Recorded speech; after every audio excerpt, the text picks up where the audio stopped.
Greetings, fellow keepers.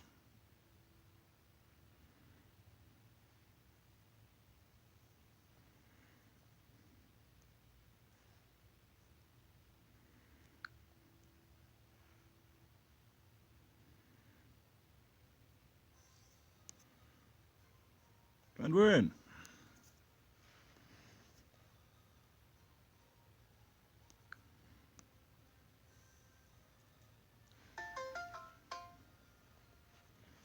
Oh, shut up, your notifications. Well, greetings to those of you who are on here watching. Just wanted to show a couple of different things. And do a little bit of PvP and whatnot. One thing I wanted to show, though, that was kind of silly that I was doing earlier today. And a few others might very well be able to replicate it, so we'll go ahead and try it again now. Greetings. Goddamn laggy game.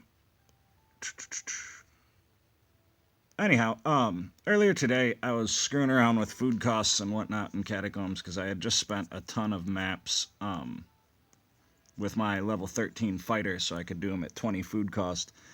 And I was thinking about which heroes could potentially solo Catacombs, and it does seem that the Necromancer is the best and easiest choice for that matter. I know there's like a few grievous wound stages and a couple of floors mixed of vampire lords and inquisitors where you can die sometimes. But for the most part, I was able to solo almost every catacombs that I did with just the necromancer for 51 food each. It's important to mention that because altogether that's 20 runs per 21 runs basically, almost 22 per 1,000 food, or max food is 1095 at level 55. So if you're able to get, uh, if you don't really want you're ultimately getting the same number of catacombs points because you're spending less food. If you're willing to put in the time to do it, you're going to be able to push towards 10k. But this is more in terms of being able to farm like higher level items for crafting combinations and things like that without having to spend a ton of food to do it, because you're basically always going to get level 50 drops or level 55 drops. Whatever your keeper level is what the stage setting for the drops are going to be. So you're going to be able to net potentially level 55 uncommon items for 50 food each, as well as the 200 plus training points and the gold. So ultimately, like I said, if you're able to do that 22 times per 1,000 food or 1095 food plus the food that you're gaining while you're doing it, you can net an astronomical amount of gold. As you can see, we got a level 52 flanged mace, so we can either turn around and sell that for 1,500 gold, and now we just made 1,770 for 50 food, or we can keep it, which is what we'll probably do, and use it for combinations for the King's Hammer. Of course, any uncommon items or higher are going to give you a better combination boost than the lower rarity ones in terms of like combo crafting and whatnot. Well, the crafting and whatnot, you can, craft a uncommon sword for 97 steel and 6,600 gold. So if you got like a Praetor's blade and you don't need to craft stuff right now, you got like 30,000 steel, you can always go ahead and craft stuff to improve there. We'll go ahead and check and see if anybody actually listened and jumped into the PvP queue. Of course, we did save these epic battle chests to open, so we'll see if we get anything good from these. Or if we just get screwed and get nothing. And we probably lost out on some epic stone conversions. You can see there the 28.3k is, I'm thinking, a number that shouldn't be possible. Unfortunately, it's like a massive rarity for me to get anything decent in these stones or in these chests, because so many soul stones have a broken conversion. As of right now, if you have a 7-star Blackguard, Archmage, Valkyrie, Necromancer, not one of them will give you the conversion gold when they are 7 stars, which is a bit of a bummer. So if you're one of the players that has those heroes at 7, there's some rare heroes that are affected as well, I think. I think the Swashbuckler maybe. So with those heroes, you won't get the gold conversions from heroic missions and find loot or any portal stones that you find with them.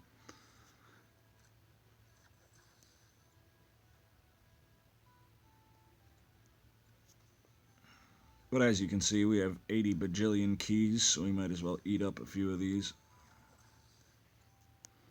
Of course, we'll have to go spend all guild moxes.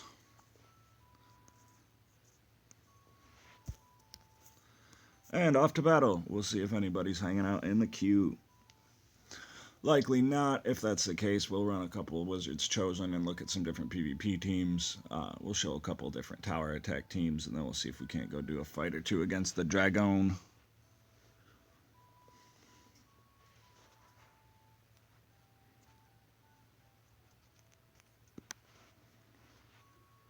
With any luck, I'll get quadruple crit in my dragon runs, and everybody will die. We have Mr. Ben. Thank you for joining us. For anyone who doesn't know him, this is Mr. Quantum Apocalypse. He's a pre-global player and a very awesome dude. He actually did some of the original content on the Tower Keepers HQ website.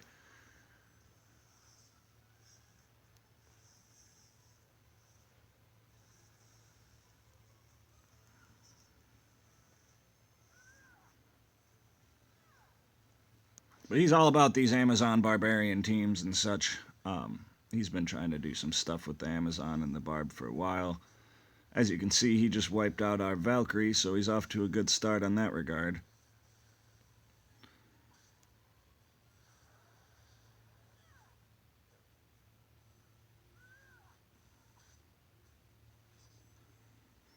Now, of course, I do not yet have the two-handed slashing tier 2, the Reaver.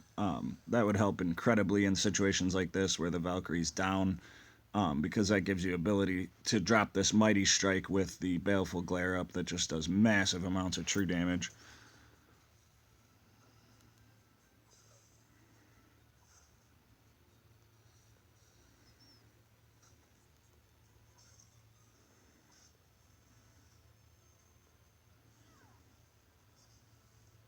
Stop frenzying me. It's not nice. Oh, that was a good blinding strike, dude. And I'm pretty sure the Barbarian probably loses this 1 versus 1 against the Monk. Amazon can be pretty good. You have to use her well, and you have to have. He's probably got a fully maxed out Frost Spear on her, which is really important. And at earlier levels, she can be used really, really, really well, depending on how your setup is.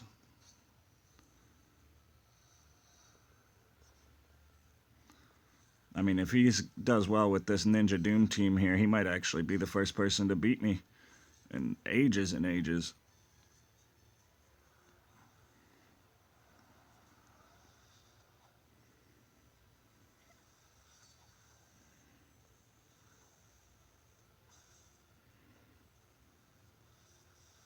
Oh, shoot. I got no equipment on my Blackguard. God damn it. I'm wondering, sitting here, why this Ranger ain't died. That's awesome. I had no equipment on my Ninja either from putting that Necromancer in Catacombs.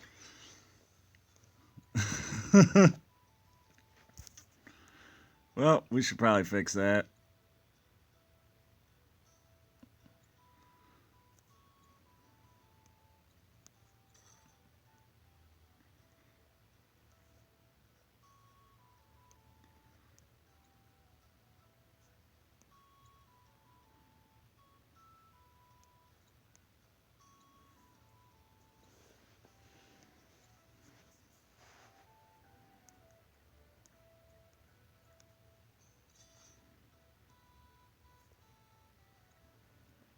Yep, and we got him set up with this silly dragon build.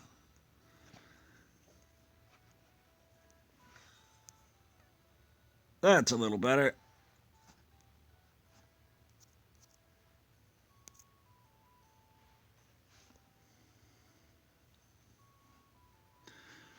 A mistake I'm sure we've all made at least once before. going into battles naked or with the wrong skills or unequipped. But we'll do a couple of these and, like I said, try and check out some other stuff. Like I said, I did want to show that little necromancer bit, though, because it really is, if you got a necromancer that's 6 or 7 stars and the piercing blade and the equipment that you can do that well, it's definitely worth it.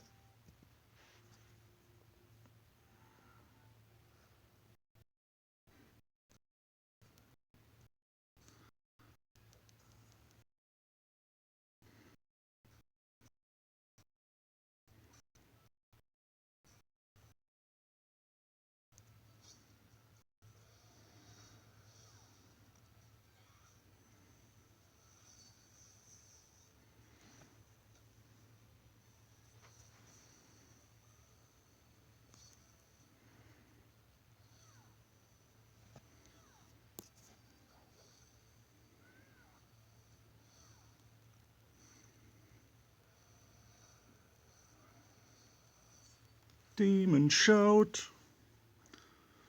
And for any lower level players that are watching and whatnot, this particular Valkyrie team is not going to really do very much at lower levels. At lower levels, you want to use the on death ability with her and pair her with like the cleric and the Templar or something along that line. But one thing that's important to note here is the bottom section. The barbarian and the samurai tend to pair well together. The samurai is a great wing taunt, as you can see here, to take pressure off of your team getting hit with ranged attacks and whatnot, and the synergy of your team being disrupted by losing someone. So once this wing taunt goes up, it really helps us to be able to preserve the synergy between the barbarian and the ninja, as well as the Valkyrie as well, with their single target attacks and her defense debuff. One thing about the Baleful Glare defense debuff is you can't rely on the damage after you put up the debuff to be coming from regularly cycled attacks. It's too easy for the enemy to dispel it. So if you're going to use it, you want to make sure that you have something like Melt Armor or... Sorry, QA, man. I was butt naked when I fought you the first time. Well, not really. I just had nothing. I'm a ninja. How you playing and watching? That's cool. I can't do that. I'm like a po kid.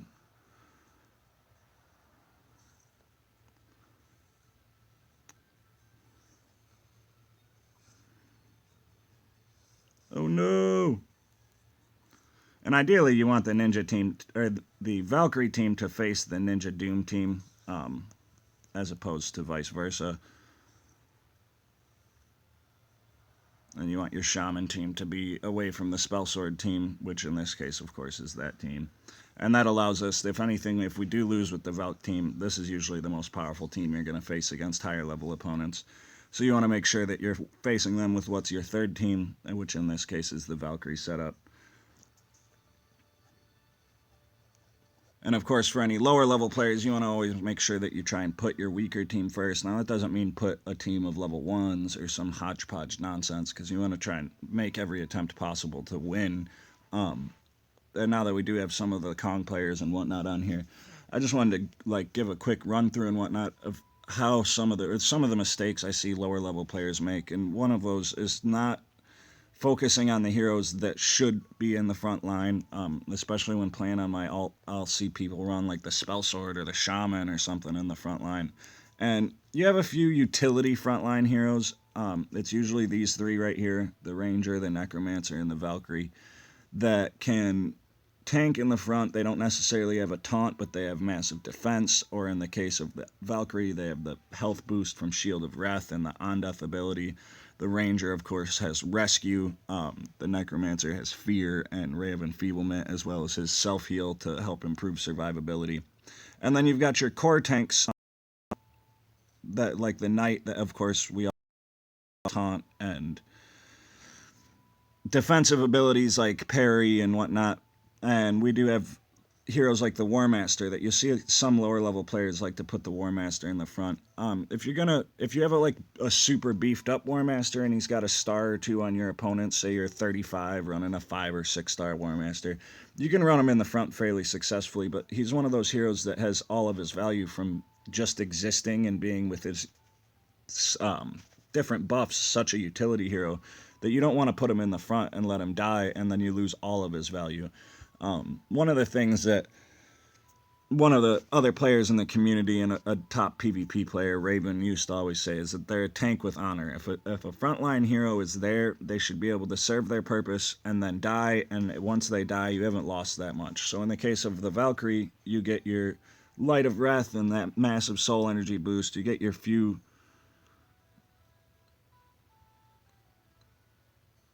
I don't know what you mean by that.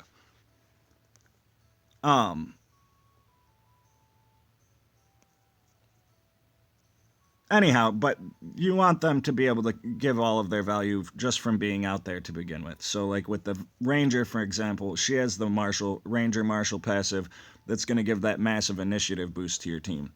So if she goes out there and ends up getting killed, she's already given your team that additional cycle that you're going to gain from the passive. So that's what I meant by a tank that has their value just by existing. So we'll do another setup here with our typical Ranger or our Valkyrie Ninja team. And it's important to mention too that the Valkyrie has the highest base stats of any epic hero when level 55 and 7 starred. And that's at 825, 817 attack and defense. So like we'll look at the Ranger, for example, here, who's got 764 and 730. Now, of course, the Ranger has that passive bonus from defense, so she's going to end up with a little bit of a better base defense number in the green. But in terms of like the base white numbers, you see the Valkyrie kind of outclasses a lot of these other heroes. And that also means that with max tier 2 equipment and max enchantments and things like that, she's going to usually be above most other heroes' attack and defense thresholds. So it's important that when you're playing with her at higher levels, especially, that you pair her with someone who's going to make use of that, whether it be the Barbarian or the War Master, someone that's going to help give her that little bit of buff to give her a significant edge in her damage output. You'll see that I'm using the Dark Defender on her instead of the Piercing Blade. Of course, part of that's for the defensive bonus because I do have her in the front line. But another part is because since I changed, you don't really need the damage from the Piercing Blade. It is, of course, nice to be able to crit for like 1,500 or 2,000 with Melt Armor and those types of abilities. We got full mess. Now, this ninja team here, we've been out some good squads. And tips on how to really kick this my ninja team's butt.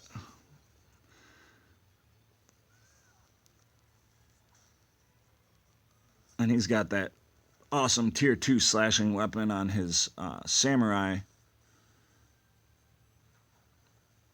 which is really going to give him a boost on his other teams.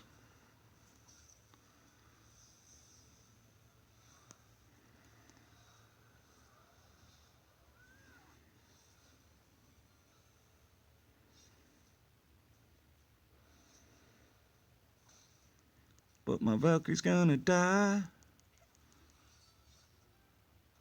Can she kill someone first? She did. I know he got off to a great start, but I might actually pull this one out of the bag. It looks like we just did.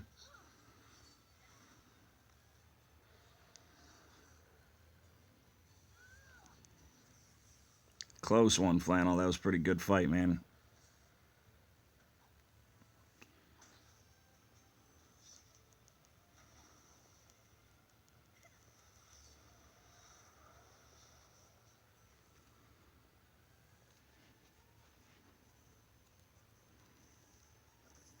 Yeah, I mean, I'm really anxious for a lot of the lower level players to get up to higher levels and start getting better gear and all that stuff. The player pool at lower levels has unfortunately been rather dead for a while. Most of us just play each other over and over and over, which of course is fun when you have cool people to play with that like to switch up their teams and try different things out.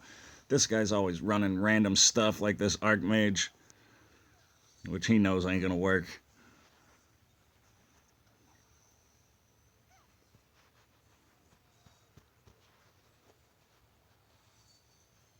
Even when you farm training points, man, the level cost to level up from 51 to 55 is just friggin' insane. From 49 to 50 is 12,500 experience. From 50 to 51 is like 40,000, 44,000. I want to say. So it's like 250k per hero. So I try to balance them out as much as I can.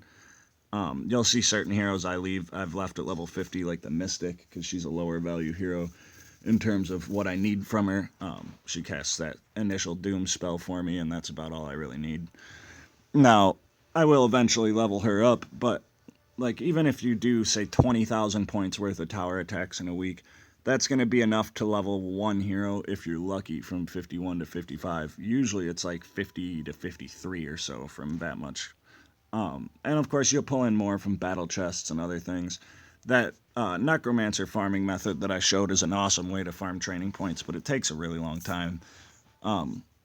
Like you can see, we've been working on getting the barbarian here up to level 55.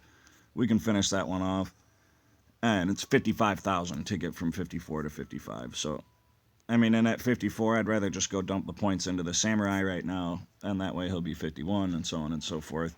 And like we talked about in our last stream, it's important to mention that hero levels matter a lot. It's not just attack and defense that you get from your hero levels. You also get HP, but you get a bonus to all of your skills. So from 50 to 55 could be a significant improvement for a certain skill's damage output, whether it be the base numbers on the skill damage, or for like a buff or a spell like Light of Wrath. For example, from level 50 to level 55, Light of Wrath gains like 7 or 8 soul energy points, and the thresholds that it can hit, it goes from like 38 to 40 to 41 to 72 or something. And even though those 8 or 9 points don't seem like much, when you're doing something like tower attacks, for example, and you get a low end cast, you don't quite get what you need to cast that early poison smoke bomb or whatever soul skills you're trying to get off. So again, it's really important to try and keep your hero levels as high as possible. And if you are outclassed in hero levels, say you just reached 55, but you haven't been putting a lot of points into leveling your heroes up, you're going to end up getting beat by people who have level 55 heroes for the sheer fact that they have higher stats, higher health, and better skills. It also affects soul skills as well, like the Knight's inspiration scales with his hero level.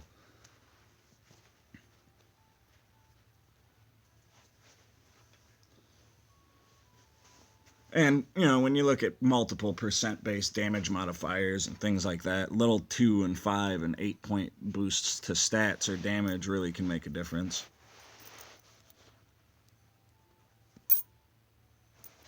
And that's doubly true when you look at enchantments and whatnot. You know, one of the big disparities you'll see in higher level players is how many enchantments they have on their items.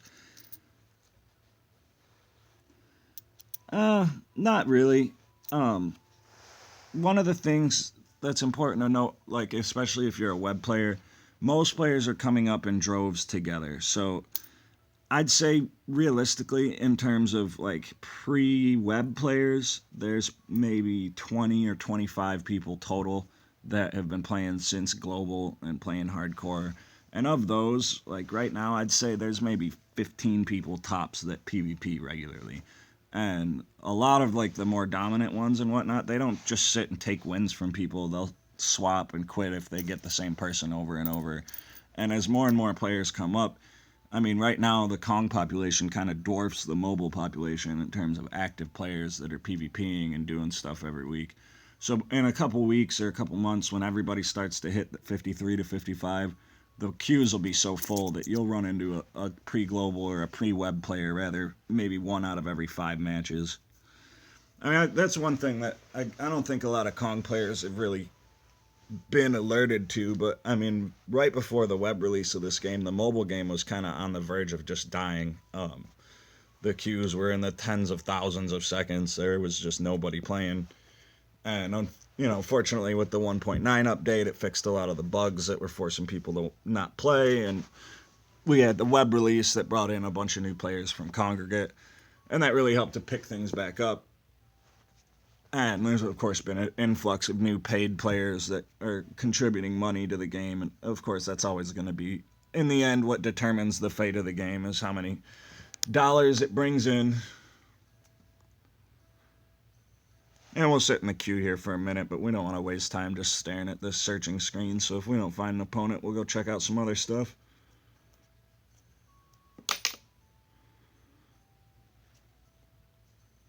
It is important to mention for any congregate players or web players who aren't on the Tower Keepers Discord, you may have seen that yesterday the guild event went up, Zalos the Demolisher.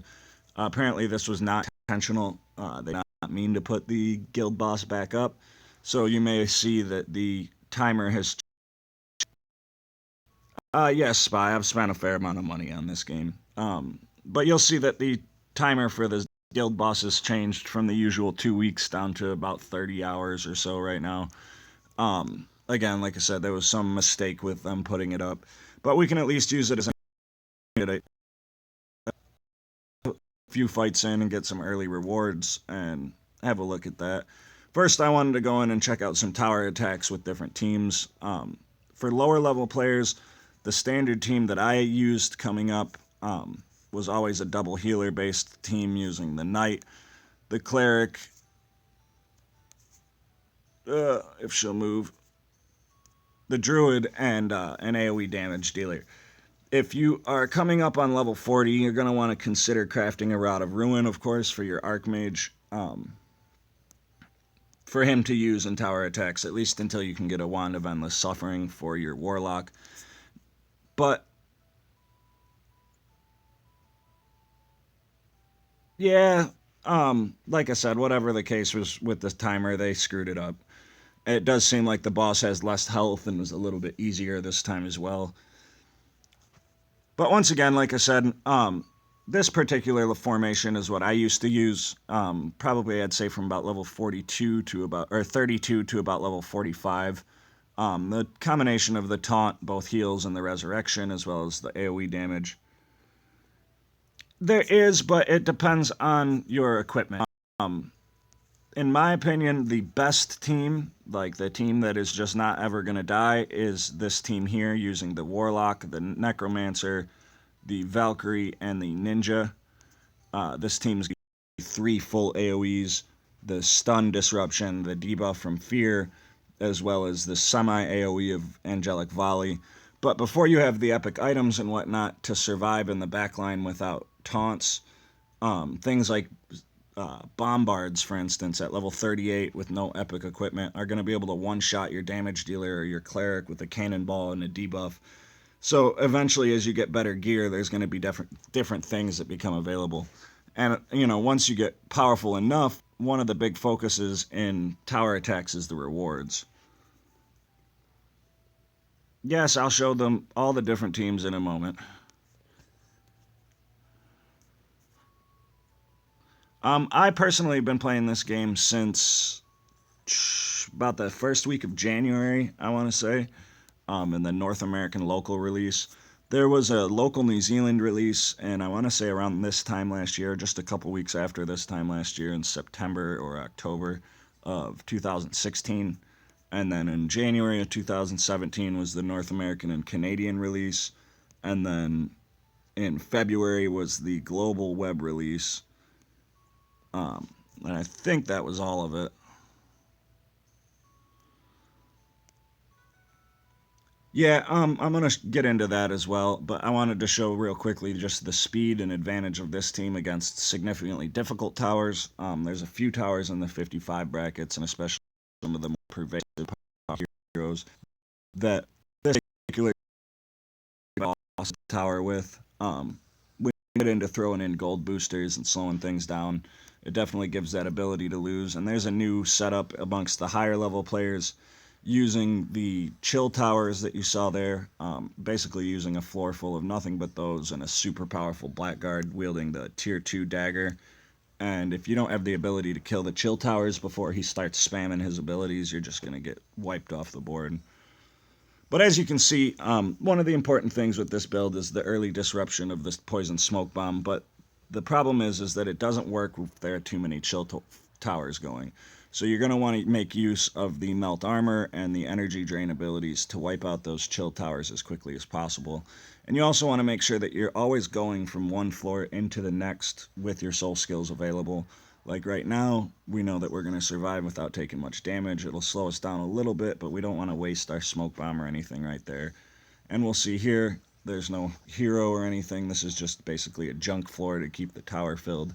So again, we don't want to waste our AoE abilities, even though it'll speed things up slightly. We would rather take the 1 or 2 attacks, throw in a melt armor, and make sure that our better attacks will be spent on the next floor, clearing that one a little bit faster. And like in junk floors like this, you always want to take the enemy that's going to take the most effort to take down, like suits of arms or razor walls, and target those with your single target abilities so that everything dies at the same time. The Valkyrie isn't in front right now with this particular team because the team has no individual dedicated healers, and the Necromancer has a self-heal.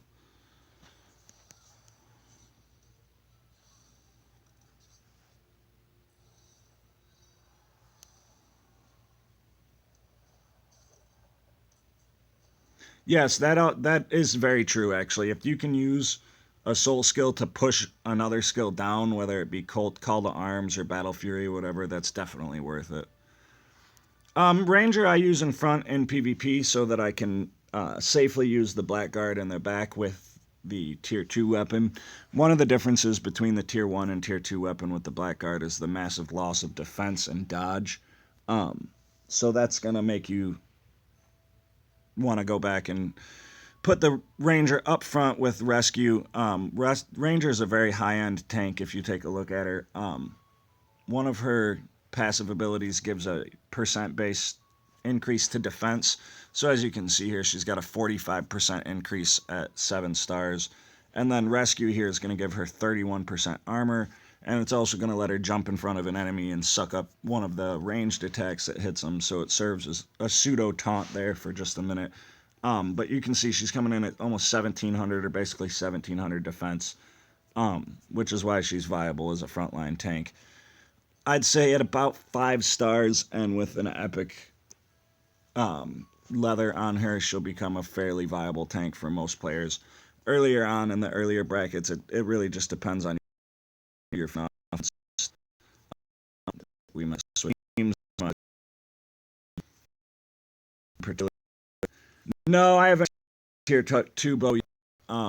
It's a more expensive investment. There are a few other things I was aiming for first. I'll probably actually craft the tier 2 slashing weapon before I craft the bow, only for the reason that, as you saw in those PvP matches, that particular team of mine doesn't really struggle very much. And I do fear that the tier 2 bow will decrease her tank ability to the point that you may have to switch things around on that team, which I'm not entirely sure I want to do. Now, I have heard from a number of people that have it that the tier 2 bow is, of course, very powerful offensively. I don't know of too many level 55 players or top-end PvPers that are using it, but there are a few people that got it from their dragon rewards last time around. But so far from what I've seen, the piercing blade, the gladiator's talons, which are the tier 2 dagger and fist weapon, as well as the tier 2 two-handed slashing, are the 3 most powerful in terms of raw damage output. I haven't really seen anyone use the two-handed staff, the white staff of Viaris, effectively. As far as I know, there's at least 1 or 2 players that have maxed it out. And it's got like 270 damage, I want to say, and 340 attack at max level. So it's an upgrade, of course, over the Rod of Ruin and Thunderstaff. But unlike, the Rod of Ruin has the double element. And the magic users in this game are all fairly weak because they take so much damage reduction from epic geared opponents. Of course, we run into a tower that's got a tier 2 Blackguard and a chill floor, so we're going to just run this one again. And that's one thing as well, if you do a lot of tower attacks, especially if you use gem refreshes on tower attacks, keep track of your opponents into certain situations blind. Had I swore to the boost demonstrate, this is definitely Yes, Thunderstaff is definitely more defensive than the Rod of Ruin. In terms of the White Staff versus the Thunderstaff, like if you're using it on the Druid, for example, for a defensive build, I do think the White Staff probably has a little bit better benefit overall. But in terms of crafting priority, I wouldn't make a White Staff of Vieiris before making every single tier 2 weapon before it, and then crafting some armors as well. Same goes for the Grey Marrow Wand. The whole true damage thing on the Grey Marrow Wand seems neat, but I've seen it in action both in Wizard's Chosen and tower attacks and whatnot, and it does nothing. It actually seems like it's weaker than the Wand of Endless Suffering. Now, of course, I'm sure the ones I saw weren't level 75 and plus 11 enchanted, but even then, at an 800,000 gold and 25 Void Core investment, you don't want to end up spending money on something that's not going to give you an instant huge return. And in that regard, fortunately, both the Piercing Blade and the Praetor's Sword, these two here, are the highest value items to craft right off the bat, and they're fairly cheap. In fact, I think they're the two cheapest of the high value ones. It's the Reaver and the Gladiator's Talons that are going to be more expensive.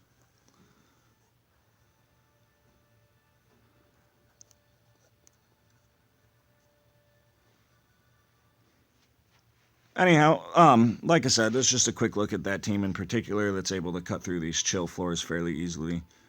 And we'll see if we can't find a one friggin' power tower. That's awesome. And, you know, while I got many people on here, don't be one of these guys who runs an empty tower or no enemies. At least OV76 here has kept his at 5 floors so that you still get 3 drops. But you can tell he's trolling people because he's got one Defy Death monster on each floor. We will switch here and been a different team for the purpose of these attacks. Yes, always hero packs. If you're spending money on this game, the first thing you want to do is max out your core heroes. In that regard, we'll take a quick second and jump over to the hero screen to answer your question. When you look at your heroes, you want to buy hero packs for the Blackguard, the Valkyrie, the Shaman, the Warmaker, the Spell Sword, and that's probably about it.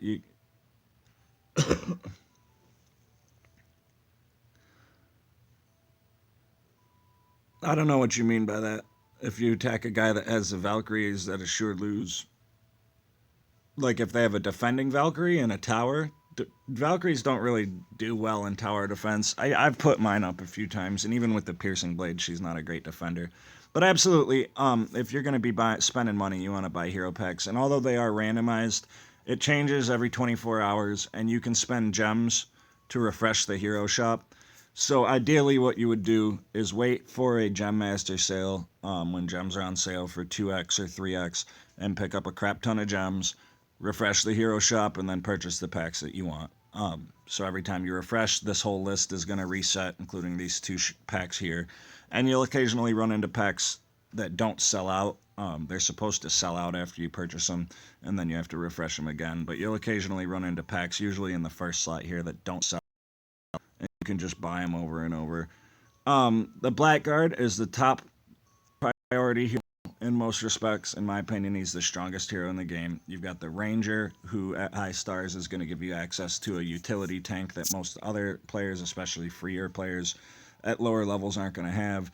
The Shaman, who's your highest value attacker, like we talked about. The War Master, who's going to be the highest value utility hero in terms of buffs and things like that. And then the Spell Sword, who's one of your best disrupt and synergy heroes with his energy reserves and mass dispel abilities. And then there are other heroes you still need to focus on. You're going to need the Knight, you'll need the Cleric. Pretty much all of the teams you saw featured in my PvP teams, or all the heroes featured in my PvP teams, you're going to end up needing to use. As Alice Challenge, we are up to the 9th boss here. We just closed out the 8th boss a little while ago, and we did save our attacks so that we can go in and try and make a decent run here. it's important to note that this particular team requires very high stars. As you can see here, we've got the Tier 2 equipment on the War Master, along with Battle Fury, Take Charge, Call to Arms.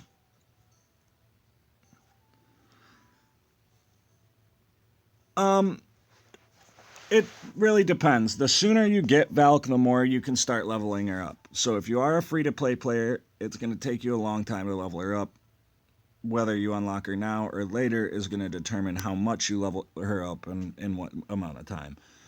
For her to have significant value, you really want to make sure that she's at least 4 or 5 stars. On my other account, I started using her in tower attacks in the same way as I do on this one when she hit 5 stars. And she was still fairly valuable for me. Her Light of Wrath ability is tremendous. Her On Death ability is tremendous. So ultimately, I would say yes. Probably buy her as soon as you can. Get her moving and get her rolling, send her on missions. Of course, that doesn't mean focus on her over your priority heroes like the Blackguard and others. But again, you want to make sure that you get her as soon as possible so that you can start working on that stuff.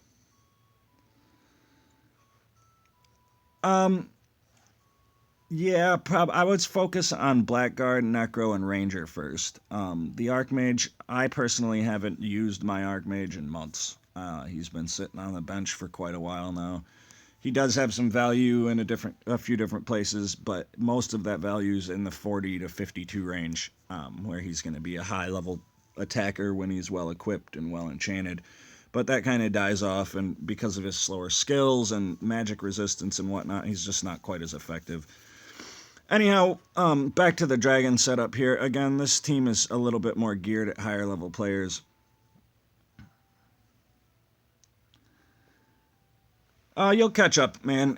It just takes a little bit of time, and we'll try and get some more videos and whatnot out for lower level players on PvP and how to set up teams and all that good stuff. But like I said, I wanted to have a quick look at the Dragon. This is on stage 9 of the Dragon. It's important to note that you can't run it 100% of the time effectively. There are going to be some random situations where you get double critted or one of your heroes dies in one shot and things don't work out. But we do always want to bring the Druid with us during Dragon battles. That's mostly because of Invigor, and that's especially because since the 1.9 update, Invigor will double cast sometimes, which means the speed ability will affect 2 heroes. So in the case of the War Master and the Witch, which is what we're using here, the War Master is going to cast his Call to Arms and speed up our cooldown reduction, and then the Witch is going to cast her Hex ability, which is going to stun the Dragon and give us some time that he can't attack and shred us with his super powerful abilities. It's important to note that the Witch is not very useful in other battles, but because this is one-on-one, her low initiative and slower cooldown aren't really noticeable. Absolutely. That was the first thing I ever bought to get rid of the ads in this game was the Samurai Pack. For 350 gems is $5 by itself. So, I mean, in my opinion, it's absolutely worth it.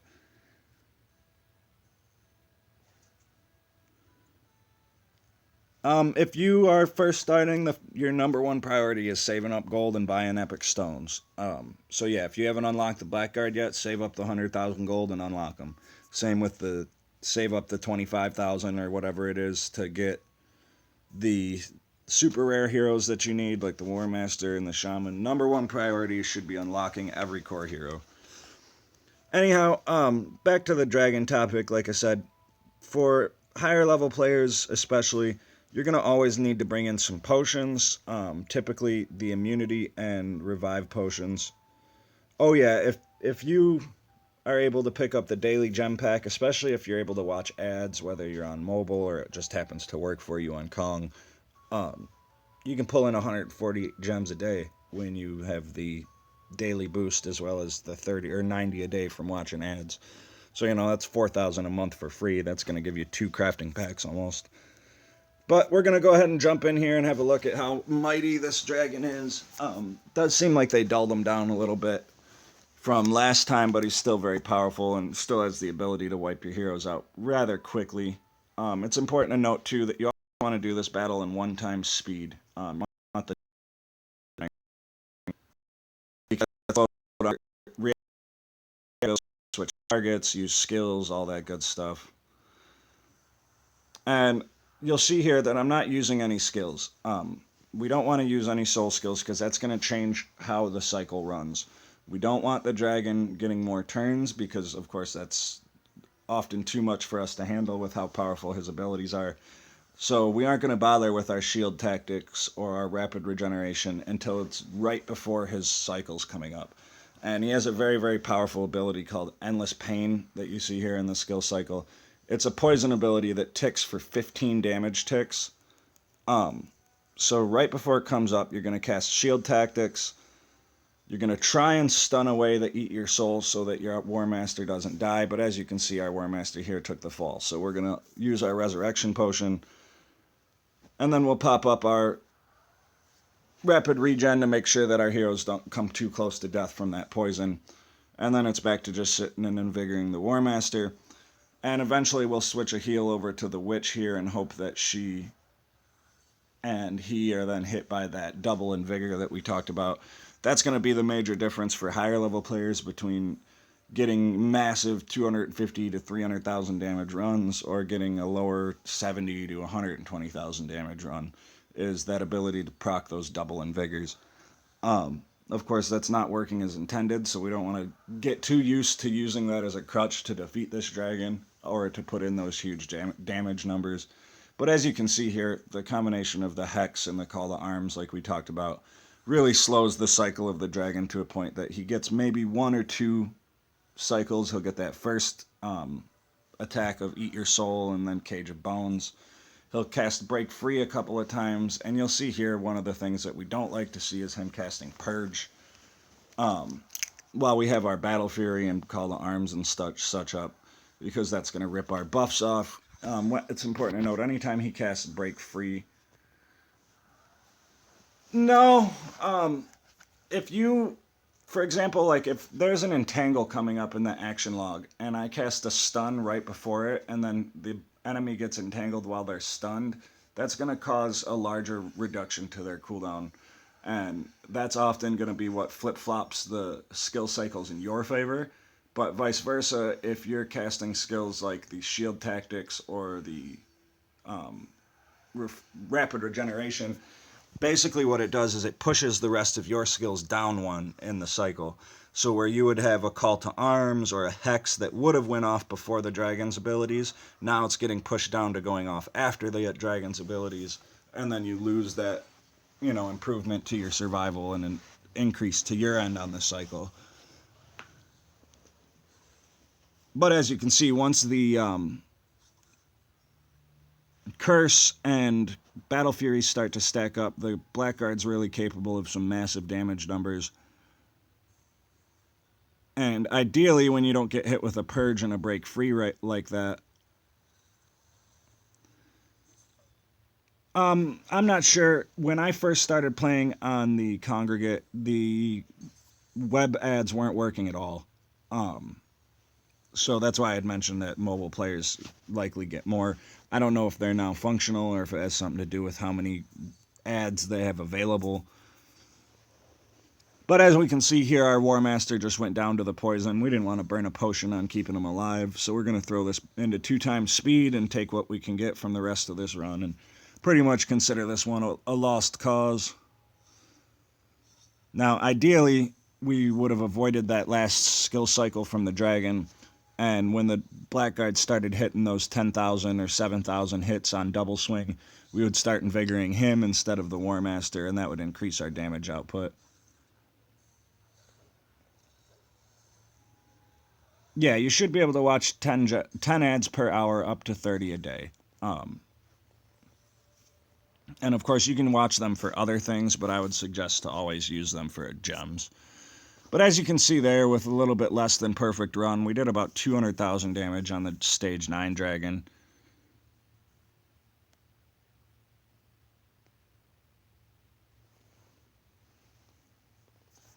The War Master's just going to die sometimes. The defense debuff from Eat Your Soul is so massive that it's really hard for him to survive the poison damage output. And I can't personally use these teams against the dragon with any success, at least the higher level dragon, but for the lower level players on here, it's important to note that The setup using the thief for the first 5 dragons is as such. You're going to want to use, for dragons 1 through 4, maybe even 1 through 5 on the thief, you're going to want to use cheap shot, backstab, and venom, along with the concealment ability as well as the underhanded ability. You're going to want to use the druid in the same setup as we had, and the war master with the same setup as we had. And then for the 4th hero, you can use either the knight, or if you have him, the cavalier, and take advantage of that victory over death buff. You could even possibly try and throw the war master up front and put the witch in along with the knight or the thief. But most of the earlier dragon builds for web players and whatnot are going to be based around using the thief to the most advantage that they can. Another build that has worked for some is to use the monk up front along with the witch and the war master, and to spam your invigors onto the monk and hope you get that double cycle going on the monk and the witch. And that's going to let him stack up his zen state and get some big Kai strikes. Yeah, after stage 3 or 4, it does require a pretty decent tank. Some of it's going to... Yes, Mystic you can use as well to add some dodge.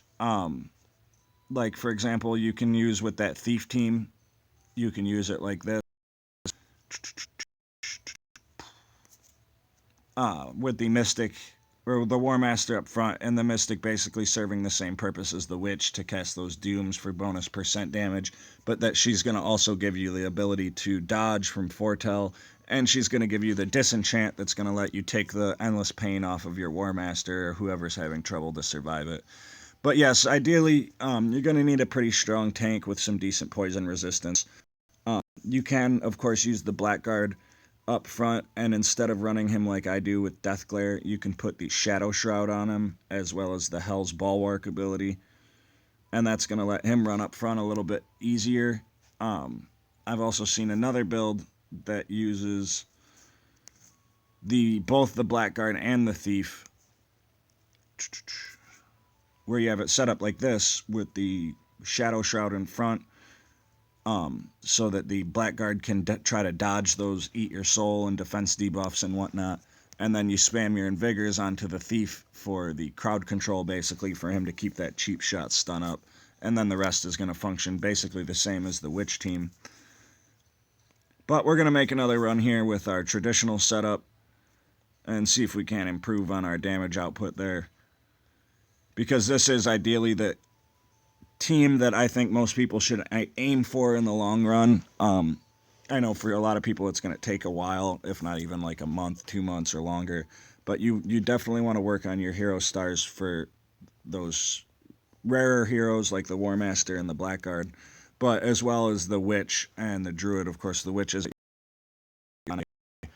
You make sure when you make sure that you find loots first for her. That you don't have her at level 6 and 5 stars like I did, but you've got her ready and at your max hero level and all that good stuff.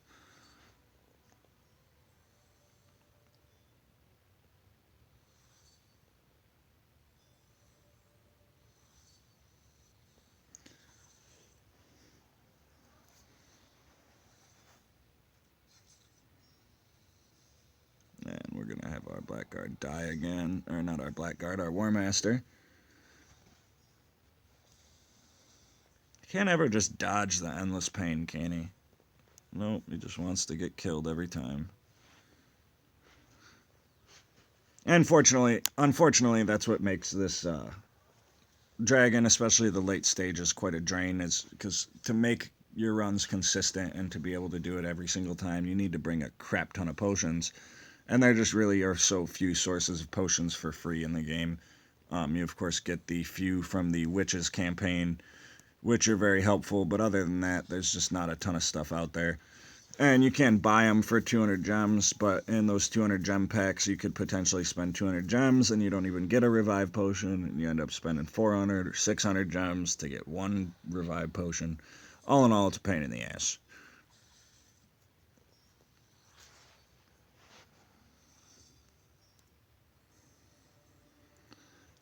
Yeah, I use those sometimes. I tend to use up the revives first and then use the immunities next. I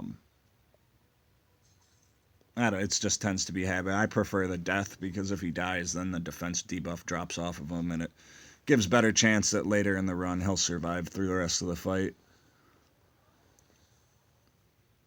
Because, like, if you throw a, say you get hit by the first eat your soul and then throw an immunity potion so that he sucks up a couple endless pains.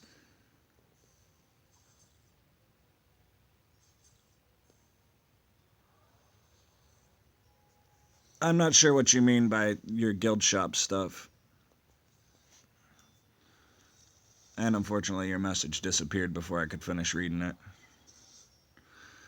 But as you can see there, that's just a perfect example of how the random generation with this works. We happen to get a huge crit on our witch, even with her defense passive having built up throughout some of the fight, and she still was one-shotted. So we'll, again, just throw it into double speed and let it run its course.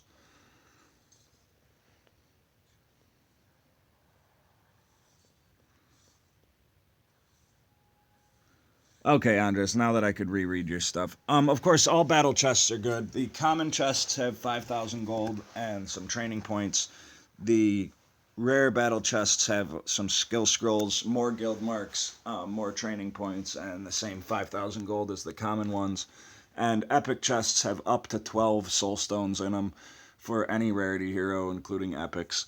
So yes, absolutely, battle chests are very good. In terms of the guild shop, you'll earn marks for doing PvP, daily chests, and opening battle chests, which your guild can then spend to purchase things in the guild shop,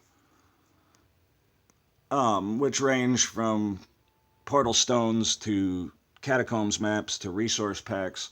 The first 5 items or so are, except for the battle keys, you can buy 5 of, so you can get 5 packs of skill tomes, 5 packs of portal stones, 5 packs of catacombs maps, resource packs, and something. Always,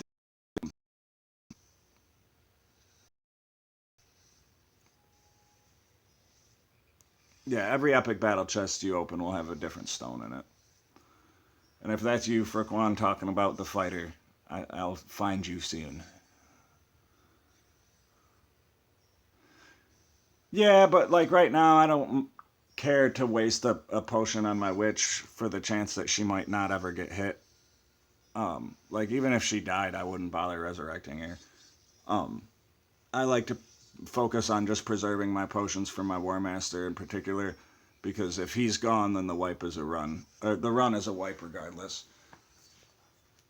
and he has such a higher chance to die than the other heroes that you want to really reserve what you have to keeping him up.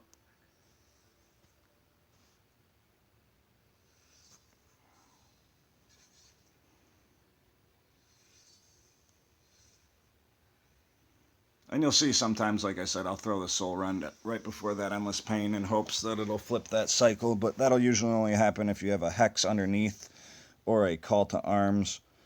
Of course, I cast my rapid regen with purge coming up, so these guys are going to die.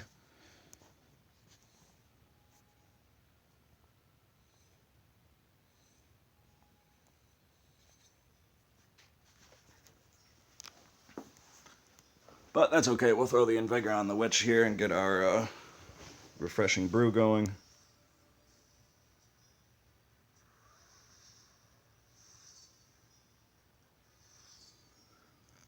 And this dragon is a pain in the ass. Whether you're level 55 and maxed or lower level, it is designed to pretty much force people to spend gems trying to defeat it. So don't be frustrated or upset if you have a hard time or if you have similar gear and you can't manage to pull out the same runs. Like I said, a lot of it's random, especially in the later stages. Sometimes you just get screwed and there's nothing that you can really do about it. And then sometimes you'll dodge the first 3 attacks and you'll get double invigors through the whole run and end up doing 300,000 damage and you never even press the damn button.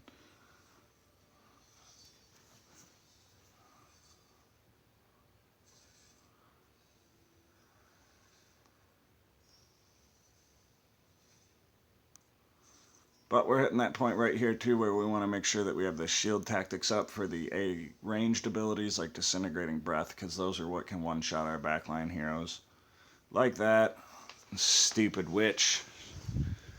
And that's, of course, because I'm running the Code of Quickening on her for the initiative and cooldown reduction. There's also a super rare wand from the Dragon's Hoard Gold Festival. For anyone who didn't complete that or didn't see them or hasn't heard about them, the new Gold Festival, it's called the Dragon's Hoard. If you spend 2 million gold to complete it, you get a super rare, random super rare weapon. The super rares that are dropped from that are uncraftable. You can't get them from anything else in the game. And amongst those uncraftable items is a wand that gives an additional 10% cooldown reduction. So if you're using that wand along with the Code of Quickening and the King's Hammer, you can get a total of 25% cooldown reduction on the Witch. But you can see, even with a basically disastrous run, we were still able to put in about 116,000 damage on that run.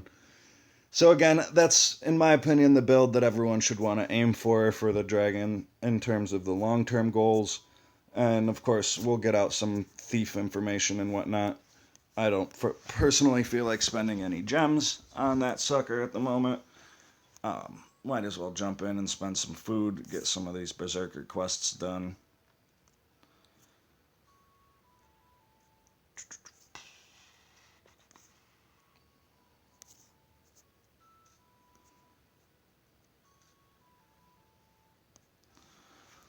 Now, I personally run this team on the Berserker stage. Usually the monster, the Shikar, will eat that early sneak attack from those high-level sneak mobs. And the Valkyrie and Berserker are able to clean up afterwards.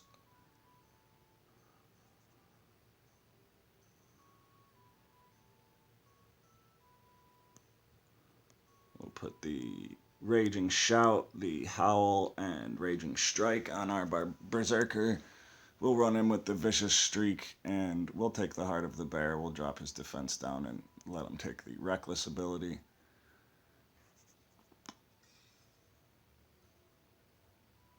And as you see, we have no enchantments on our two-handed Earthquaker, unfortunately. And then on this end, we'll drop the Wild Storm for the on-death ability from the Valkyrie in case she happens to die.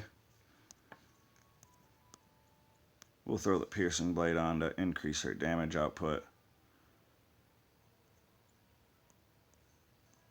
And then we'll put on the Shield of Wrath to give her a little bit of a health buffer.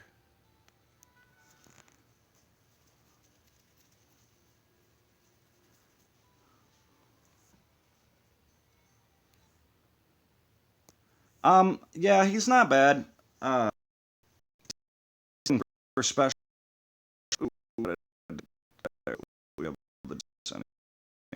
and you'll see that's make here at this Berserker stage is these attacks are what trouble most players. Unfortunately, once my Valkyrie hit 7 stars, it no longer targets her. It used to always hit her first.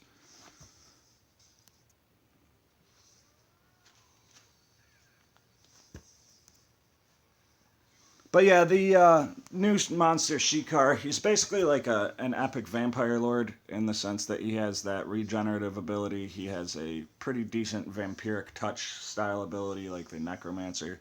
And he's got a debuff called Energy Drain that takes its target's defense down to 0. I'm not sure if that really is what it does. Depends how early. Like 4K is nothing, but if you're talking about crafting like super rare staves, like the Dark Scepter, absolutely those are a waste in my opinion. It's the higher level, more difficult to earn items that you're going to want to pick up. And of course, we lost our Valkyrie. I'm not rerunning this, so I'll just burn one of these extra potions.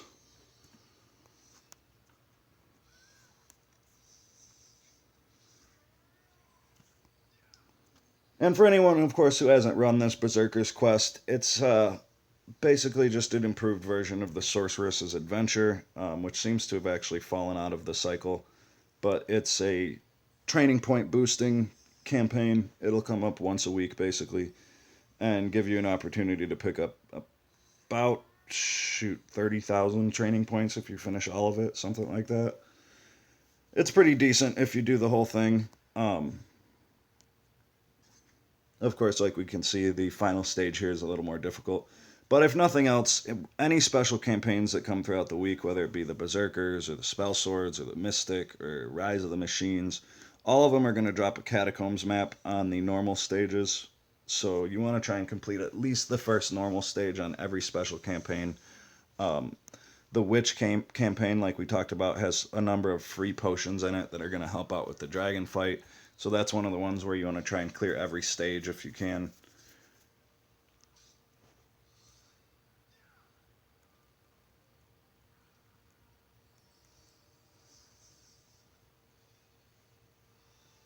And I personally usually don't clear this whole Berserker campaign, only because the training points aren't gold and I'm a miser and I would rather just have gold for my food. I wish they would run the Mystic campaign every day. And if, of course, if anybody didn't see it, we did live stream the Crimson Masquerade, which is the current week-long campaign. So if you guys didn't get to catch that live, the video's out on the channel for everyone to see, where we run through the final boss there, Shikar. And as a matter of fact, we might as well take a run at him right now with a better team than we used at that time. There are a couple different setups that people have been using. I, of course, tried the Necromancer and the Warlock and failed, and a few other teams and failed, and ended up with this Blackguard team that didn't have any DPS on it other than the Blackguard and managed to wipe out the boss on Extreme fairly easily. So a few other teams that I had tried were based around either adding another source of massive DPS like the Shaman, or keeping the ability that got our cleric killed in that last fight off, which was the Righteous Call ability. So by switching the Righteous Call to Quick Heal, switching Tithe to Healer, which we're going to probably forget to switch back and go put her on a gold boosting team. And then throwing, for example, we'll throw the Shaman in along with that Tier 2 Chainmail for the extra attack boost.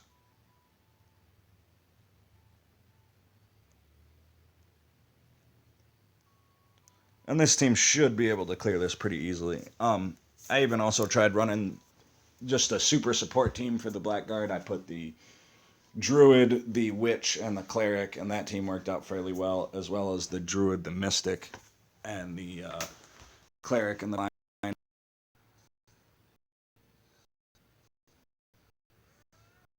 Now, of course, with the Mystic and the Witch, you get that massive bonus to damage output from both their Doom and Curse abilities. So you'll eventually get to the point where your Blackguard just one-shots all of these enemies. But I liked the steady burst of the Shaman, I think, over everything else, because it is able to take out those guys. You'll see you get them to the sliver of health sometimes, and then they want to heal themselves back up to full, which can be pretty frustrating.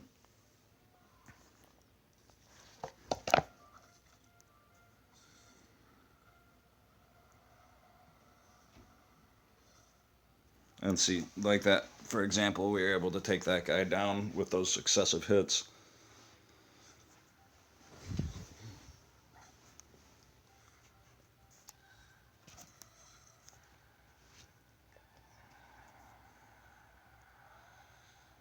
Now, of course, bringing the Mystic along gives you that double cleanse ability, which is nice, to help you wipe off those dead Cleric in the first round, which is BS. Help you wipe off those massive debuffs like the Hex. And since we're out of dragon attacks and the event ends tomorrow anyways, we might as well burn another resurrection potion.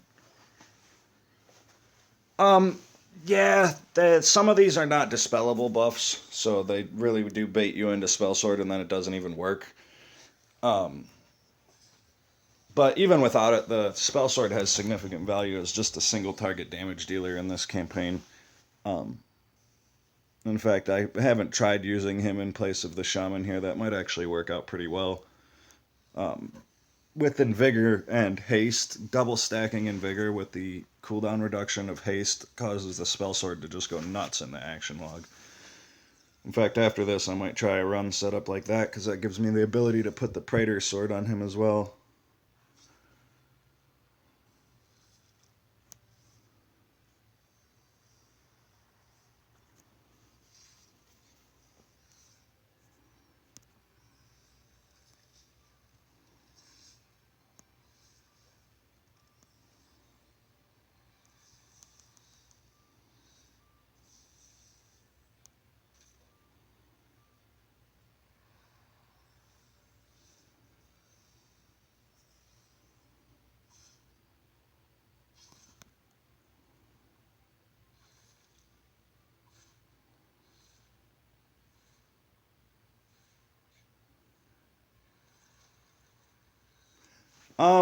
Was pretty much as soon as you get a Vorpal sword on him, but also like the Diamond Edge sword at lower levels is really good for damage output. That's the one with the blue outline on it. Um, as well as the Perfect Katana, even if it's leveled up enough. But basically, it's all about having a good weapon, and then running Power Strike with the percent boost to Power Strike. You're never going to really see the huge damage numbers off of Magic Missile, but running Haste, Power Strike, and Magic Missile is the ideal setup usually.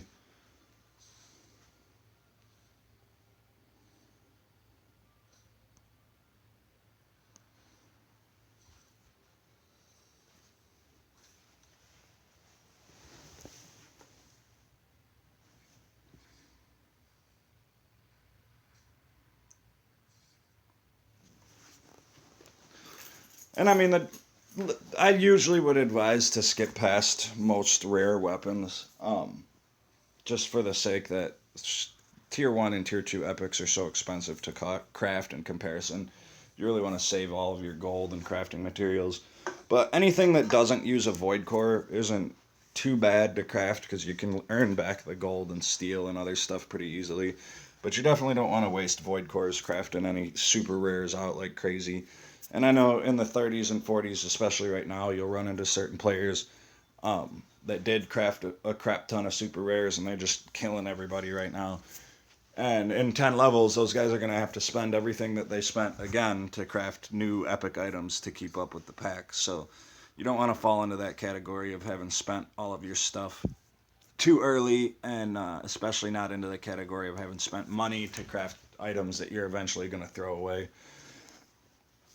But some people's desire to win is incredible, and they'll spend whatever they have to.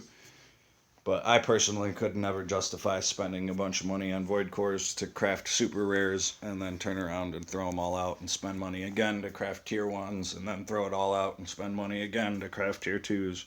You're better off just saving up and taking the losses and doing as well as you can in PvE. Focus on the 4 heroes you need to do really well in tower attacks. Push tower attacks hard. Do gem refreshes and whatnot as needed. I don't know why my damn cleric keeps dying, though. Like 2 or 3 is not bad. I mean, there's a few you want to make anyways. If you check out our crafting progression videos, you want to try and make the Fist of the Dark one for the Shaman. You're going to probably eventually make a chain skin if you have the extra cores for it, even though you'll throw it out one of those days. The Perfect Katana for the Knight. There's a handful of super rares that are definitely worth having. The Nature's Offering staff.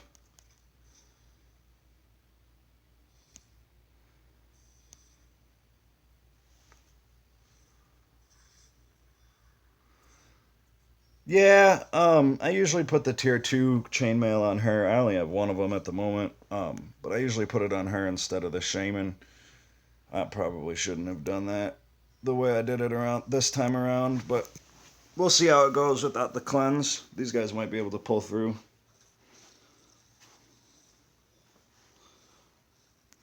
It's strange, because I've run this a number of times now, and I've never had a problem with my cleric dying.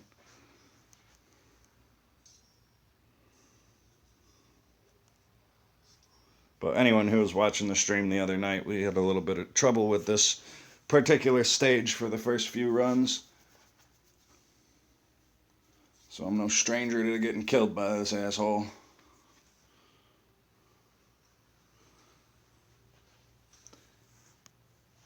Yeah, you're gonna probably want to craft a Dark Defender also, even though the Piercing Bite is so good. Like I said earlier, the Dark Defender is better for tanking, so it's good to have one of each, in my opinion, because you can run one on your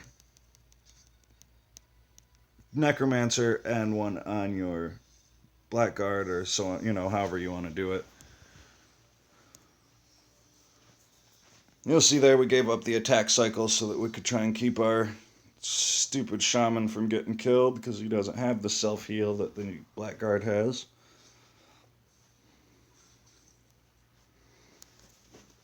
But without the cleanses going, this attack is not quite as good. Yeah, recipes come and go. Try and open again as many chests as you can. It's important to note that recipes also drop in battle chests as well as the heroic mission chests. If I'm not mistaken, the heroic mission chests have an increased chance for them to drop. See you later, man. Thanks for watching. Well, it looks like we got our asses kicked and wasted a potion on that run for no goddamn reason. So we'll put our stupid whatchamacallit back onto the cleric.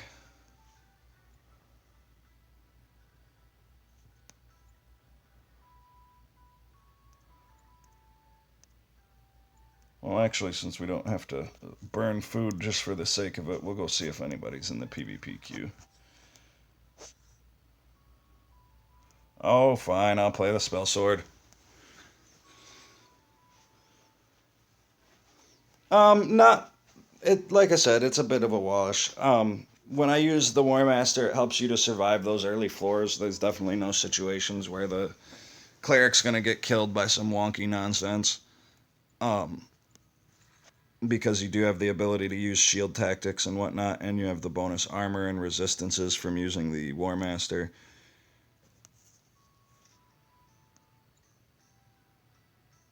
Yes, heroic mission chests stack. It doesn't visually show them stacking, but they do absolutely stack.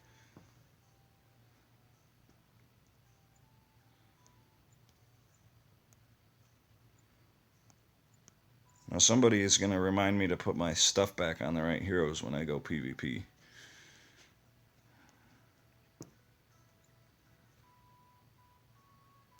Alright, we'll try it like this, but you probably are going to end up wanting to use the Mystic or the War Master for those passive resistance and or armor buffs. That's something I wasn't thinking about when I set my teams up for the last one. But like I said, I had fair success using the Shaman previously, so I'm not quite sure why it didn't work out as well.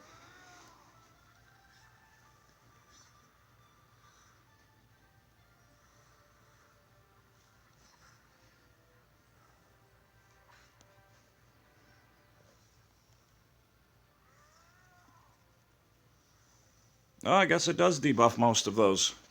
Good call.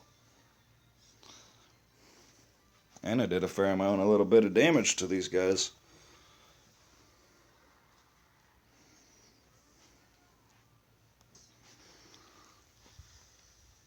Nice. So if nothing else, you can at least debuff that inspiration buff, or dispel that inspiration buff.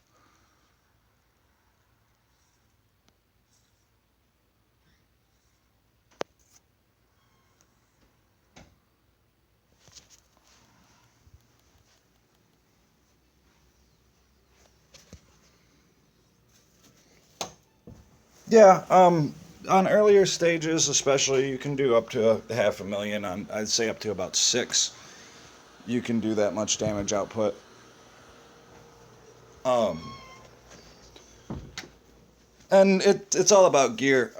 You need to truly maximize damage. You need a dread plate instead of the strength of legend or fortress on the Blackguard. I don't have a dread plate, but that 15% critical would add a fair amount of damage to most runs.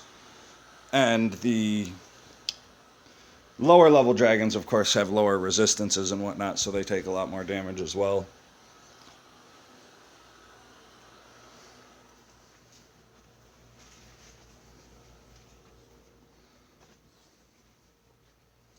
Do you know which player it was by chance that posted a 500,000?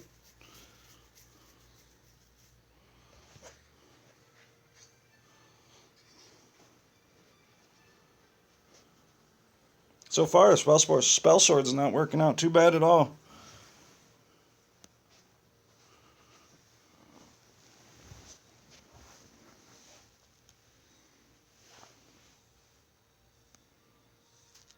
Seems he can even dispel that super-powered refreshing brew.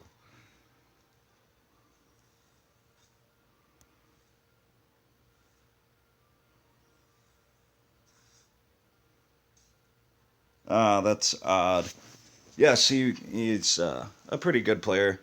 Um, I gave him a lot of help with the dragon strategies. He was actually formerly a member of my guild, Elysium, but he left to create his own guild, the Fafnir Squad, or some nonsense, with a friend of his. Which is a shame. I wish I had him here helping me out fighting a dragon, but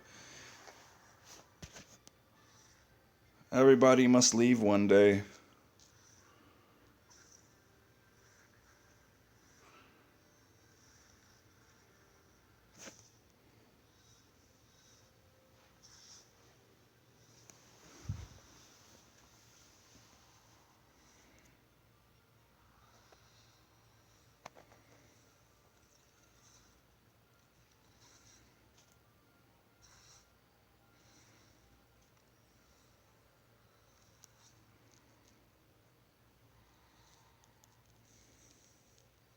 Go away, refreshing brew. If you just Google Tower Keepers Discord, there's a site called TowerKeepersHQ.com, and there's an infinite invite link to the Discord server on there.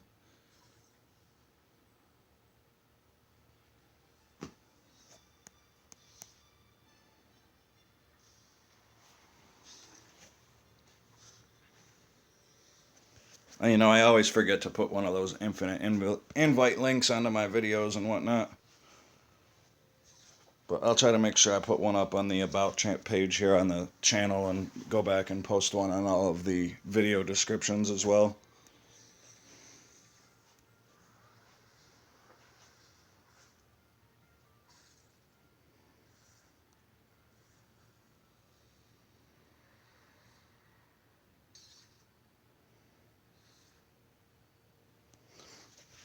Yeah, it works. I just, in that last particular instance, I just wanted to take the rapid or refreshing brew off before that asshole healed himself to full.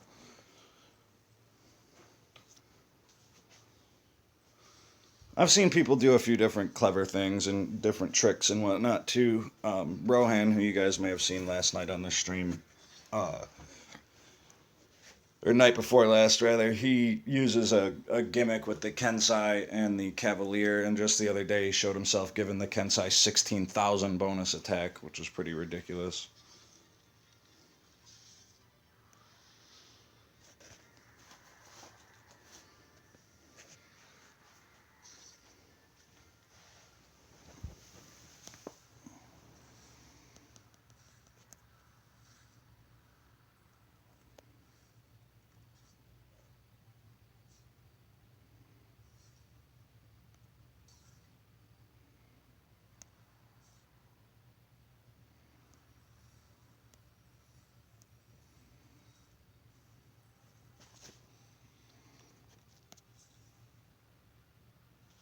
Right?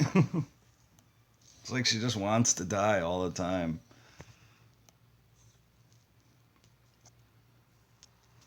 And I mean, I need to max out my King Hammer too. I've been putting it off for way too long. I've got the Praetor's sword almost to max level now. I just got the chainmail up to max level, so I want to finish off that King Hammer and start crafting some new stuff. Of course, I'm a stubborn asshole. I've probably spent the money to craft 5 more tier 2s, but I spent it all on enchantments and level ups. I'd rather have the gear maxed out than have 10 base level tier 2s. Especially when you look at the value of some of these tier 2 items at level 75 versus what they craft at. I mean, it's just a tremendous upgrade.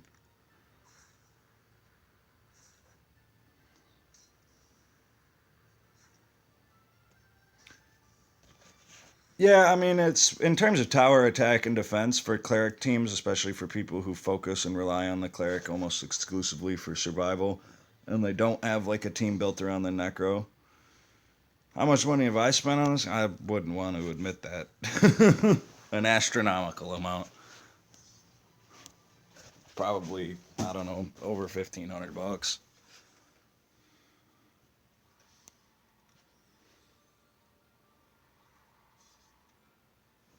But, you know, I've also been playing on this account for quite a while, and I have another account that's level 53 with a bunch of epic items and such.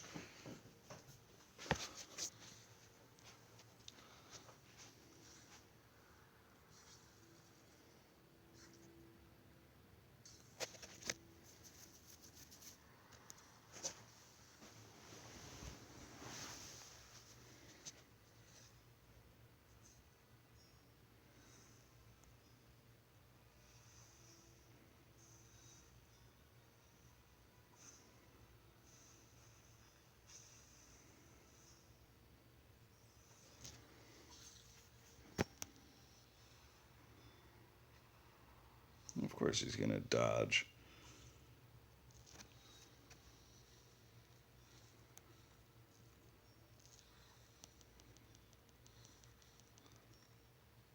That's insane. I don't know why someone would spend that much. And you bet on Conor McGregor, that's your own fault for losing money. There's no way Conor McGregor beats Floyd Mayweather in a boxing match.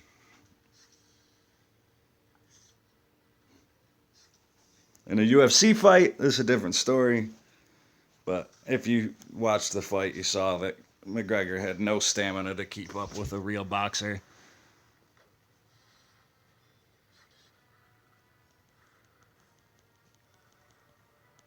Ah. Yeah, I knew a couple people that had it going by decision as well. I personally didn't think it would go that route. It went about just as I thought it would, that he would give up because he was too tired. I definitely thought that they stopped the fight way too soon. I mean, for that much money, I mean, you look at the purses for that fight were 30 and $100 million before pay-per-view points and such. I mean, the bastard should have walked away with a cut on his face for that much.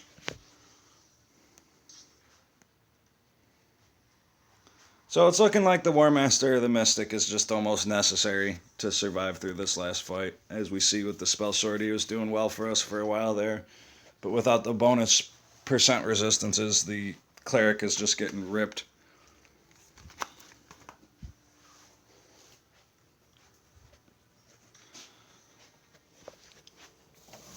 Unfortunately, I wish campaign battles were like the Dragon, where you got cool stuff for losing.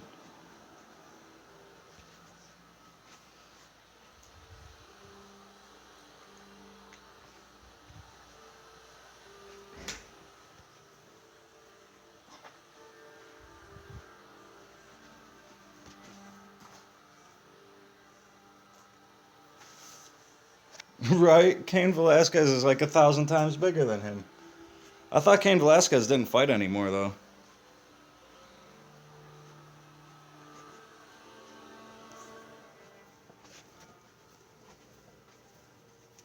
But yeah, like I said, for $500 million, one of them dudes should have had at least had a cut on their face. It was preposterous that they just let him walk away like that. In my personal opinion, for that much money, these dudes should be fighting Bloodsport.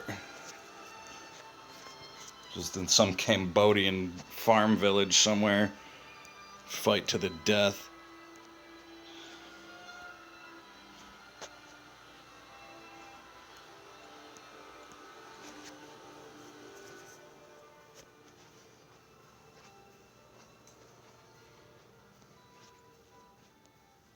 Yes, thank you, AA. Yeah, that's like the other thing. They didn't even let him get knocked down. Like, I'm sorry, but in a boxing match, you're supposed to get knocked down and at least hear a count once.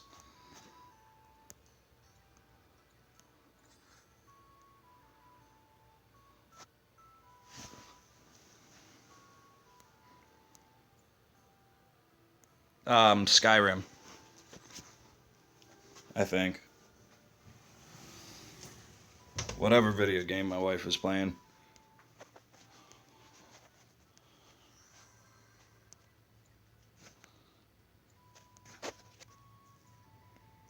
which is more than likely Skyrim.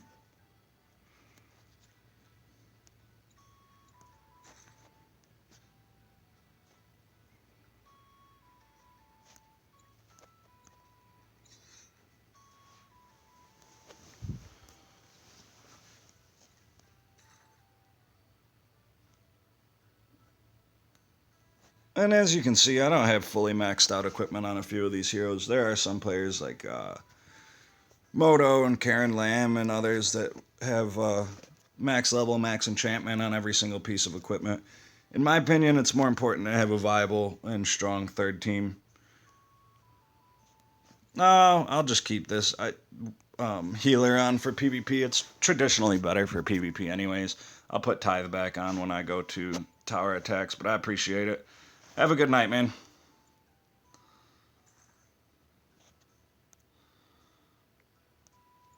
And actually, for the sake of potential mirror matches, we will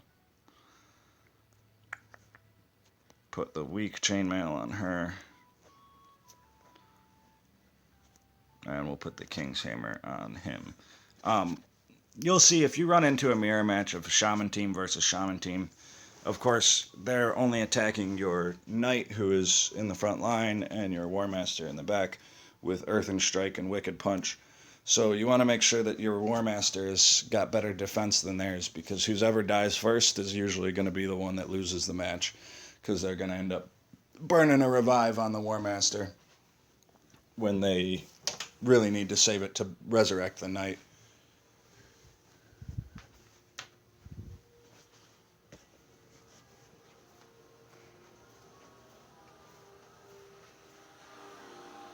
Oh yeah, I'm absolutely positive of that. I mean, if it were even a suggested possibility that McGregor could have beaten him, they would have shut that shit down as fast as possible. I mean, boxing's already taken a hit. I don't understand how they're able to pay people the way they are with, I mean, obviously a lot of it's Vegas and betting and stuff like that, and the show crowds that they bring in, and also the fact that Dana White, I'm sure, is just a thief and wants to steal everybody's money. But I mean, you look at the max amount of money Conor McGregor made before that in the UFC. He made like $3 million. It was the most he ever made in one fight. So to go from $3 million to $30 million is outrageous.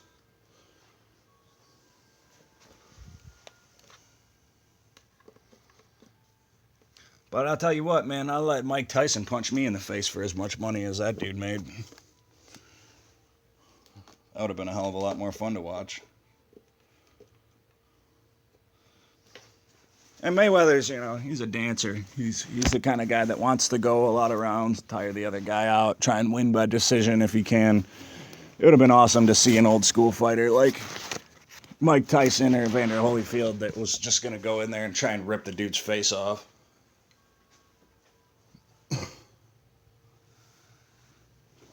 Like I said, in my opinion, if you're fighting for money, you should be fighting to whoop the other dude's ass.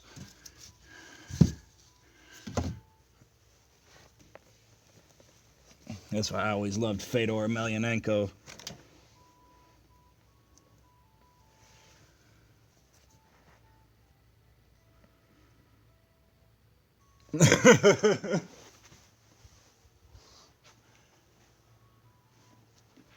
Yeah, I want to pick up some more of the tier 2 skins eventually. I really like the Ninja. The new Ranger and Spell Sword skins are also very cool. You know, it's funny, I never see anybody with the Spell Sword skin. It's like it doesn't even exist.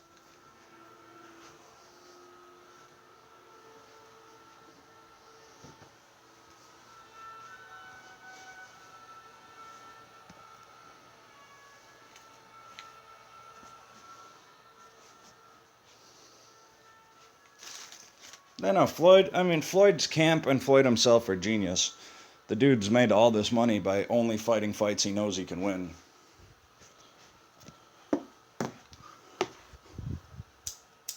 And I mean, the dude walked away after Saturday night worth almost $1 billion, if not worth more than $1 billion now. So, I mean, you can't really be upset with the guy. He just worked everybody and made a ton of money.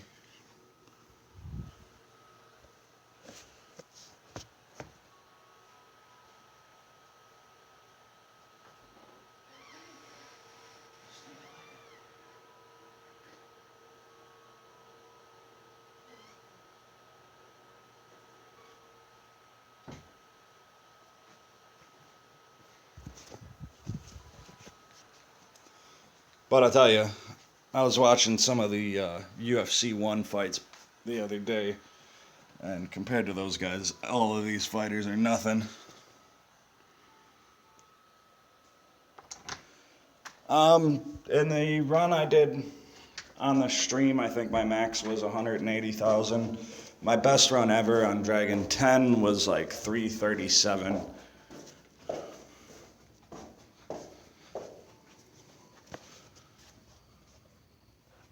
Hopefully we don't lose connection and lose the stream here. I'm just stepping outside for a moment.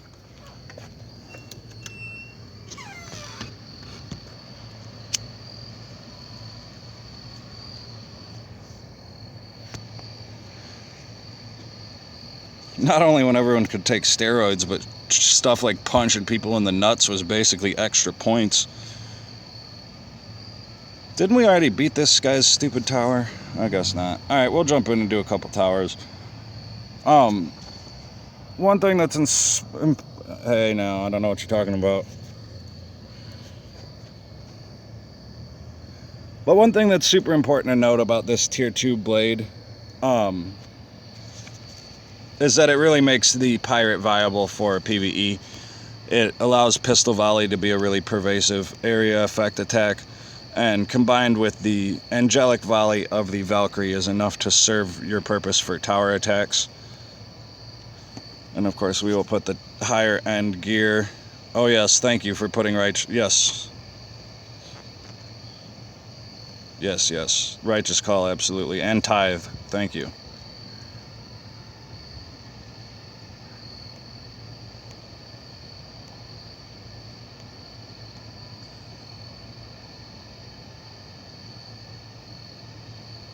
Yeah, I mean, it's, again, like I said, it's more like blood sport fighting, man. For that kind of money, you should be able to do whatever you want.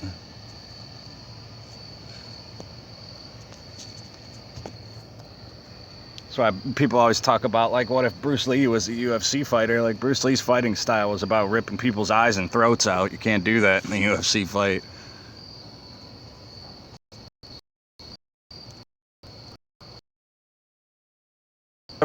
Of course, we could our floors, so any that's weak, empty, even if you don't have stronger gold boosters, you want to make sure you throw them in to make running that tower worth it. If you gem tower attacks, like you'll see some of the players on the top of the, well, he did Chinese boxing, didn't he? I think that's a little bit different. But you'll see some of the players on the top of the tower attack leaderboards that come up on 15, 20, 30,000 points. If you're doing that, you might, it's a lot of times when you see the lesser towers, you're better off just attacking them. I personally have had a lot of issues with tower attacks since the 1.9 update, where if I skip too many opponents and then do like a full cycle of all of my available targets, it'll just sit there and say searching, and I never actually find a match, which is pretty frustrating.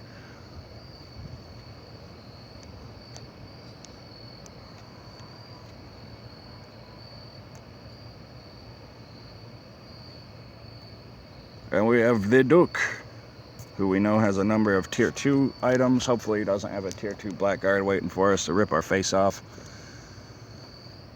Unfortunately, with the Berserker's quest and these other things, people pull heroes out of their top and never put a in their tower, which is, again, if you're anybody, try to emphasize to everyone, even if you don't have monsters put in it, try and keep your tower filled all the time. It only helps everyone else. Make sure that they can get rewards and prestige and all that stuff. Absolutely buy as many tower floors as you can. I know the gold cost is expensive, but the rewards for your daily tasks go up with your tower floors. So if you have 5 floors on your tower, you're going to get the maximum reward output.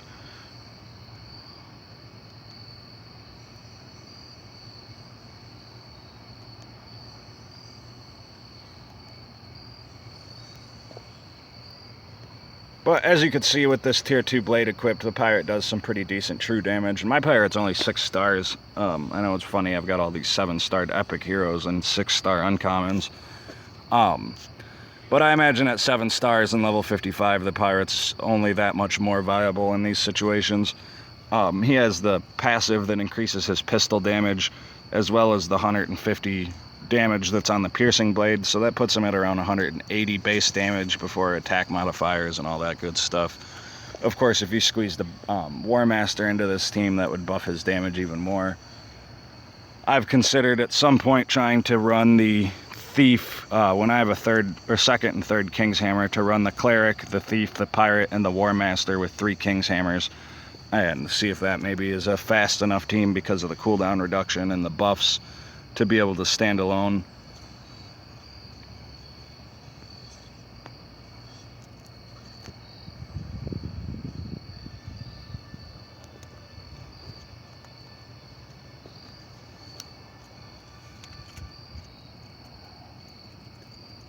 Although it doesn't seem like if we put Tithe back on, does it?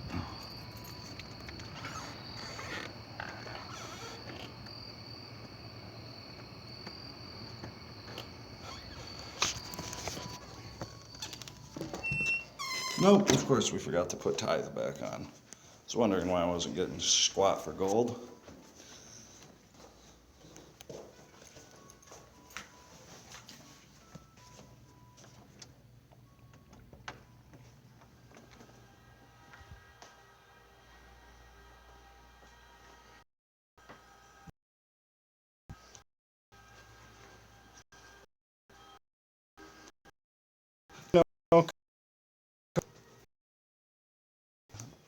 Match, I think if McGregor fights anyone else in the UFC, he's going to have so much additional confidence from actually having done well that he's going to whoop anyone he fights ass.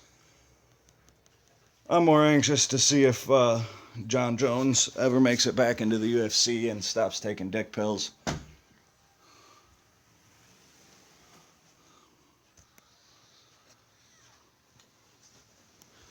Although the guy did openly admit to doing cocaine a week before the fight.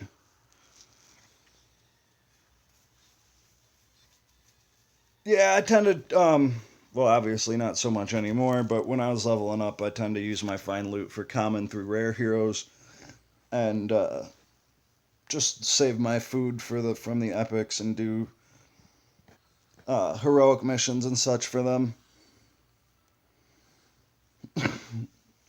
Yeah, I mean, Bones is a wild man, dude. Like I said, the dude friggin' admitted to doing cocaine.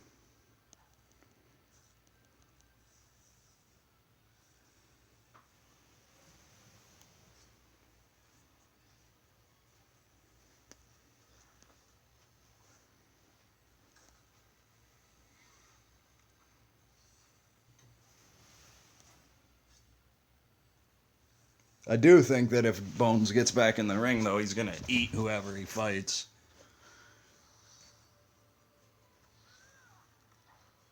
But, you know, it's just like Larry Sanders from the NBA. If you want to do drugs, wait till your multi-million-dollar career's over. There's a time to party and there's a time to be professional.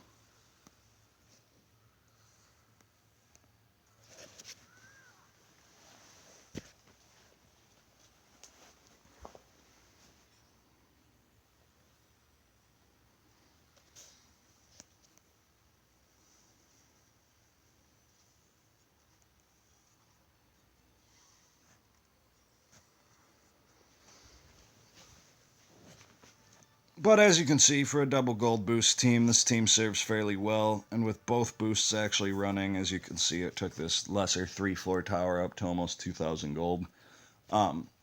When using the double boost on a proper tower, like a 120 power tower, yeah, Bones is nuts. I mean, drugs or not, or PEDs or not, the kind of stuff that man has done is absolutely terrifying.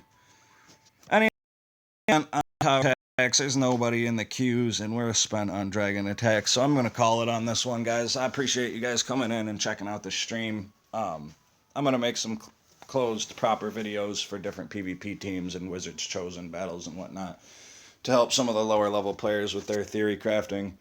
And we'll try and get in and do some different runs on the various special campaigns as well.